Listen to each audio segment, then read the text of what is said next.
There is a battle taking place, but it is not one that you see with your physical eyes. It is a battle that happens in the unseen, a war waged against your thoughts, your beliefs, and your very sense of self. You may feel it in moments of doubt, when fear whispers that you are not enough. You may feel it in the heaviness of worry, when your mind is consumed by thoughts of lack and limitation. It is a spiritual attack, not against your body, but against your mind. The greatest battles are not fought in the physical world. They do not take place on distant battlefields or in moments of external conflict. They happen in the unseen, in the quiet spaces of the mind, where thoughts are formed, where belief is shaped, where reality is decided. The war is subtle, yet relentless, waged not with swords and shields, but with whispers of doubt, with shadows of fear, with illusions so carefully crafted that they feel real. It is here, in the realm of thought, that true victory is won or lost. What you think, you become. Every thought you accept, every idea you allow to take root in the soil of your consciousness, shapes the world around you.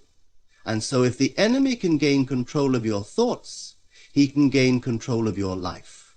He does not need to attack your body, your finances, or your relationships. He only needs to plant the seed of fear, the suggestion of failure, the quiet doubt that makes you question your worth, your purpose, and once that seed is planted, it grows, taking hold of your mind, shaping your actions, dictating what you believe is possible. But nothing enters the mind unless it is permitted. No fear, no doubt, no worry has power unless it is accepted. The battle is not against an external force, but against the thoughts that seek to deceive, the lies that attempt to take root where truth should reign. And so the greatest defense is awareness. To guard the mind is to recognize that not every thought belongs to you. Not every idea that arises in consciousness is true. You are not the passive receiver of thoughts. You are the master of them. And once you understand this, you take back your power. It begins with a simple realization. You are not your thoughts. You are the one observing them. A thought may appear, whispering of failure, of fear, of lack, but you have the choice to accept it or reject it. You have the ability to say, this does not belong to me. And in that moment, the attack is defeated. It is only when a thought is entertained, nurtured, believed, that it gains power. But when you recognize it for what it is, a fleeting suggestion, a passing shadow, you strip it of its influence. Imagine standing at the entrance of a great house, a house that belongs to you. You decide who enters and who is turned away. If a stranger approaches speaking words of destruction, of hopelessness, of despair, would you invite him in? Would you offer him a seat, allow him to make himself at home? Or would you stand firm and deny him access? The same is true for the mind. Thoughts will come uninvited, appearing as though they belong to you, as though they are, but you must decide which ones are allowed to stay. To guard the mind is not to resist or fight against negative thoughts. It is simply to refuse to dwell upon them. What you resist, you give energy to, but what you ignore loses its power. The moment you stop engaging with a thought, it fades. If fear appears and you refuse to give it attention, it dissolves into nothingness. If doubt arises and you refuse to entertain it, it has no choice but to leave. You are the one who decides what remains in the space of your consciousness, and what you choose to hold within will determine what manifests in your world. Fill your mind with truth, with faith, with the certainty that nothing can shake you unless you allow it. Speak only what strengthens you. Think only what aligns with the highest vision of yourself. Let no thought of limitation, of failure, of despair find a resting place within you. Stand guard at the gate of your mind, knowing that every thought you accept is a seed that will bear fruit. The question is not whether the battle will come, The question is whether you will allow it to win. And when you understand that you are the one with authority, that no attack can prosper unless you allow it, you realize that victory is already yours. Fear is the most deceptive illusion, appearing not as a roaring enemy, but as a quiet whisper, a seemingly rational voice, a thought that disguises itself as wisdom. It enters unnoticed, not with the force of a storm, but with the subtlety of a shadow, casting doubt, creating hesitation, paralyzing movement. It convinces you that it is looking out for you, that it is protecting you from harm, from failure, from disappointment. But fear is not a protector. It is a thief. It robs you of your peace, your confidence, your power. It is the force that keeps you bound, not by chains you can see, but by limitations you unknowingly accept. You were never meant to live in fear. You were not created to shrink, to hesitate, to be burdened by thoughts of what could go wrong. Every moment spent in fear is a moment stolen from faith. The two cannot exist together. One always replaces the other. When fear dominates the mind, it leaves no room for faith to take root. And yet, the moment faith is established, fear dissolves like mist in the morning sun. But how does one overcome something so persistent, so convincing? The first step is recognizing that fear is not real. It has no form, no substance, no power, except the power given to it. It exists only in thought, in imagination. Every fear is a projection into the future, a belief in something that has not yet happened. And what has not yet happened does not exist. You are only ever living in the present moment, yet fear seeks to pull you into a future of worry, a tomorrow that may never come. To break its hold, one must refuse to engage with it. You do not fight fear by resisting it. Resistance gives it energy, makes it appear stronger. Instead, you let it pass through you, untouched, unacknowledged. A fearful thought may come, but you do not claim it. You do not entertain it. You let it drift away like a cloud passing in the sky. If you do not feed it with attention, it cannot remain. And yet fear will attempt to justify itself, to convince you that it is necessary. It will remind you of past failures, of disappointments, of pain. It will use your own history against you, whispering that things will always be as they were. But do you not see the illusion? The past exists only in memory, and memory is nothing more than a thought in the present. What happened before has no power here unless you allow it. Fear thrives on repetition. The same thought, the same worry, the same doubt replayed over and over until it feels like truth. But repetition is also the key to freedom. If fear is created through repeated belief, then faith can be created the same way.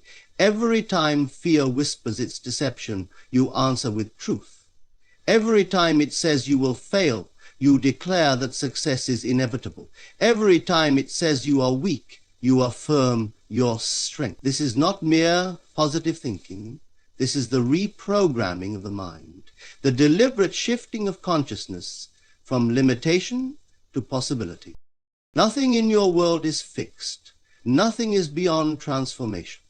What seems impossible today can be reality tomorrow, but only if you allow it. If fear has been given control, then faith must take its place. And the moment faith is established, fear is powerless. You not see how simple it is? Fear has never held you captive. Only your belief in it has. It is not an external force, but an internal agreement. And just as you once agreed to accept it, you can now agree to reject it. The mind is a garden and thoughts are the seeds. If fear is planted, it grows, spreading its roots, entangling itself into every part of life. But if it is uprooted, if it is removed before it can take hold, then it has no power to remain. What will you plant in its place? Will you allow the weeds of fear to take over? Or will you cultivate faith, confidence, and certainty? You do not need to wait for evidence to believe. You do not need proof to know that you are safe, that you are guided, that all things are working in your favor. Faith does not wait to see, it knows before it is revealed. And when you know, truly know, fear loses its grip forever. The world will try to tell you that fear is necessary, that it is part of survival, that it keeps you safe. But you are not here to survive. You are here to live, to thrive, to step fully into the greatness that is already within you. You will never find peace by bowing to fear. You will never move forward by allowing it to dictate your steps. The only way to be free is to refuse to be ruled by it. Do not ask how to remove fear. Ask how to establish faith so completely that fear has no room to exist. The answer is already within you. You have always had the power. You have only to claim it. There is no power outside of you that can control your mind unless you permit it. No thought, no suggestion, no external force can enter the sacred space of your consciousness without your agreement.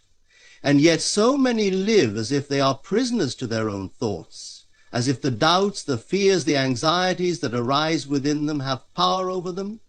But nothing has power unless it is given.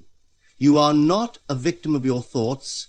You are their master. The question is not whether thoughts will come, but whether you will accept them as truth. You stand at the gate of your mind, and you decide what enters. A thought may arise, whispering of failure, of lack, of impossibility. But you have the power to say, this is not mine, this does not belong to me. And in that moment, the thought is powerless. It may try to linger, to return, to convince you that it is real. But if you do not engage with it, if you do not entertain it, it cannot take root.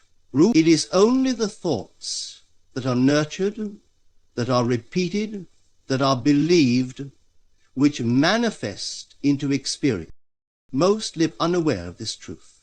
They allow their minds to be filled with anything and everything, never questioning, never filtering, never realizing that what they accept in thought becomes their world.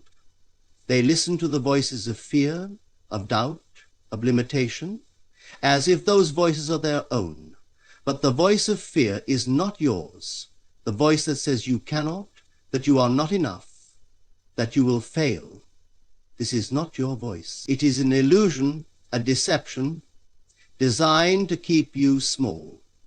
The moment you recognize this, the illusion is broken.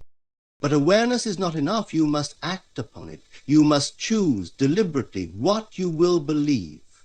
You must become the guardian of your mind, refusing entry to anything that does not align with the life you desire. This is not a passive practice. It is an active discipline, a moment-by-moment decision. You must be vigilant, for the enemy of your mind is persistent. It will disguise itself, appearing as logic, as reason, as caution, but you must see through the disguise. When a negative thought arises, do not fight it. To fight is to acknowledge its power. Instead, replace it.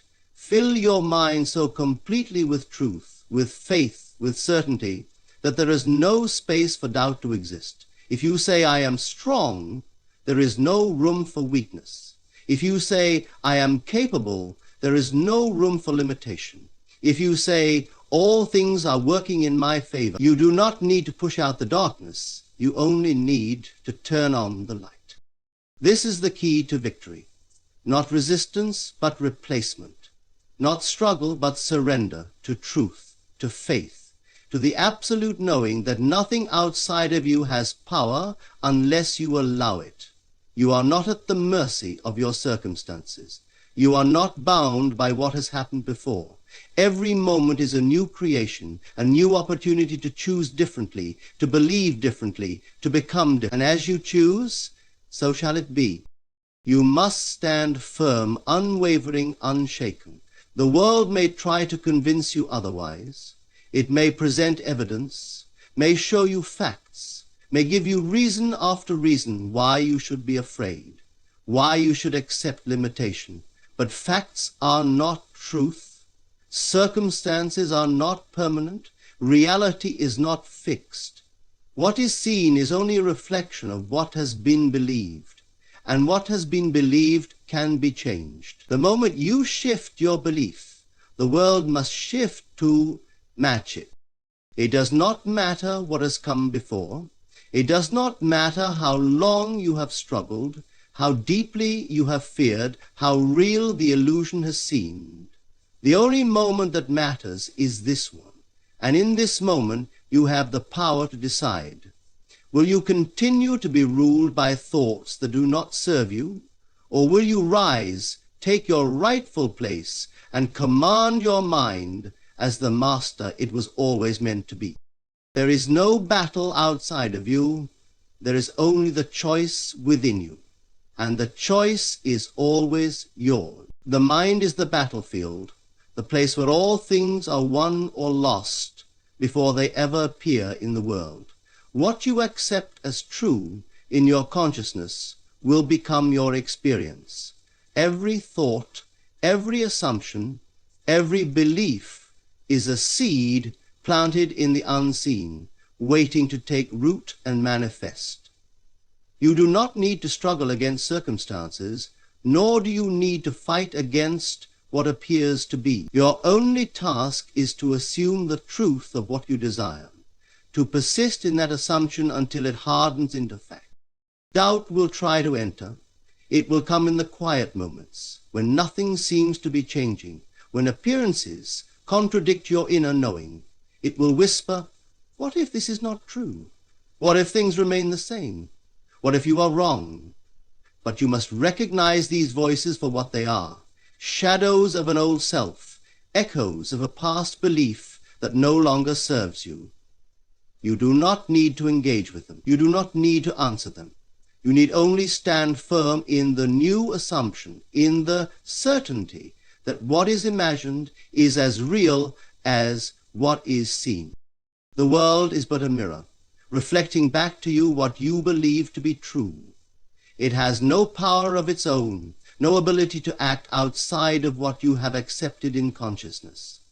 And so if you wish to change the world you see, you must first change the world within. No effort is required beyond this. The moment you accept a new truth within yourself, the outer world will adjust to reflect it. Many believe they must wait for circumstances to change before they can feel different, before they can believe differently. But this is the great misunderstanding. Change does not come from without. It begins within. To wait for evidence before believing is to remain bound to what has already been. But to believe in the absence of evidence is to create the evidence. The unseen is always the cause, the seen only the effect. The mind that is unguarded will accept anything. It will take in the fears of the world, the doubts of others, the limitations that have been passed down from generation to generation. It will accept defeat before the battle has even begun. But the mind that is disciplined, that is ruled by faith and certainty, becomes unshakable. Nothing can enter it that is not aligned with what it has chosen to believe. And what it has chosen to believe must become reality. This is the law. What you feel to be true, what you assume to be real in your inner world, must be expressed in your outer world. The only question is whether you will accept the appearances of the moment as final, or whether you will persist in your inner knowing until the world bends to match it. Many give up too soon. They look at the world, they see no change, and they abandon their assumption. They return to their old beliefs, their old doubts, and so the world remains unchanged. But the one who persists, who holds fast to the unseen, who refuses to waver no matter what appears before them, that one will see the world shift, will watch as circumstances rearrange themselves to fulfill the inner vision. There is no outside force controlling your destiny. No one else holds the power over your life. It has always been within you, waiting for you to claim it. The only limits are the ones you accept. The only obstacles are the ones you believe in. And the moment you decide that nothing is impossible, that nothing is beyond your reach, the moment you accept the truth of your own power, the world will move to make it so. You have been given dominion over all things, not by struggle, not by force, but by the simple act of assuming that what you desire is already yours. The moment you accept this, the moment you live in the knowing that what you seek is already accomplished, you will see it appear in your world as naturally as the rising of the sun. It is not the world that must change, it is you. And the moment you change, the world will follow. All that you seek is already within you, waiting to be claimed. The mind is the gate through which all things enter your life, and only you hold the key. No force outside of you determines your destiny. Only your assumptions, your beliefs, your unwavering conviction in the unseen. The moment you accept this truth, the moment you choose to stand firm in faith rather than fear, the world must shift to reflect it. There is nothing to fight, nothing to struggle against. The only work required is the work of belief, of persistence, of refusing to accept anything less than the fulfillment of what you know to be true. When doubt arises, it is not a sign to turn back. It is a sign to press forward, to hold even tighter to the vision within. The outer world is but a shadow following the movement of your inner world. Change your thoughts and you change your life. You were never meant to live in fear, never meant to be at the mercy of circumstances. You were created with power, with authority, with the ability to shape your reality through the certainty of your imagination. The choice is always yours. Will you accept what appears before you, or will you declare a new reality and watch as it unfolds? The unseen is more real than the seen. The moment you know this with absolute certainty, you will walk in a world of miracles. The doors will open, the path will clear, and you will see, perhaps for the first time, that nothing was ever withheld from you. It was only waiting for you to claim it.